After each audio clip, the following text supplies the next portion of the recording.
Nakalusot nga po ang Zeus Coffee Thunderbells sa Akari Chargers para nga sa unahon nilang panalo sa PVL All-Filipino Conference. Sa alitan ng kuha ng set ang dalawang koponan kaya po umabot ang laban sa 5th set. Dikitan pa rin po ang laban sa decider bago po umalagwa sa bandang dulo ang Thunderbells.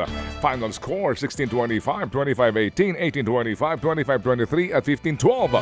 Nanguna po para sa Zeus si Jovelyn Gonzaga matapos magtala ng 14 puntos. 1 win and 2 losses ang record ng Zeus habang 0-2 naman ang sa Chargers.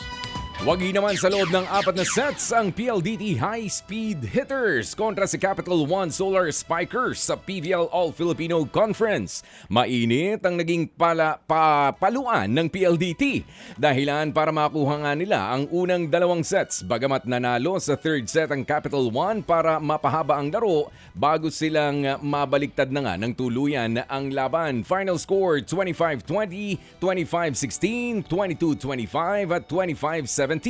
Wala pang talo sa 2 laro ang PLDT habang 1 win and 2 losses na ang record ng Solar Spikers. Player of the game naman ang Spiker na si Kiana D na may 20 puntos. Sunod po naman daw na sasalihang patimpalak ng Pinay tennis star na si Alex Ayala ang Dubai Tennis Championships. Pasok sa main draw si Ayala matapos una pong mailista bilang qualifier. Bigatin po ang kanyang mga makakasama sa torneo gaya po ng Grand Slam champions na sina Arina Sabalenka, Iga Swiatek at si Coco Gauff. Huli pong lumaban si Ayala sa Qatar Open noong pong Lunes kung saan agad siyang nalaglag sa first round. Magsisimula po ang Dubai Tennis Championships sa araw ng Lunes. Papasok naman bilang import ng Terra Firma Jeep ang 7-footer na si Mubashar Ali para sa PBA Commissioner's Cup. Ipinanganak sa Finland si Ali at naglaro sa Florida Memorial University sa Amerika nang magkolehiyo. Bago magpunta sa Pinas, naglaro na rin ng professional basketball sa Georgia, Finland, Italy at sa Qatar ang 28 anyos na sentro.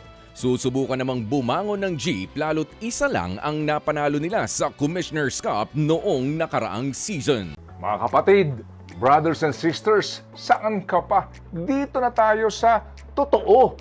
Dito na tayo sa True FM. Mga kapatid, mag-subscribe and follow po kayo sa social media accounts ng True Network PH. Yan po kami, hanapin nyo lang True Network PH, Facebook, Instagram, YouTube, TikTok, and podcast. Mapa Apple or Spotify man yan, mahahanap nyo kami. Lahat ng mga napapanood at napapakinggan nyo po sa programa, nasa social media accounts namin yan. So paano mga kapatid? See you sa social media!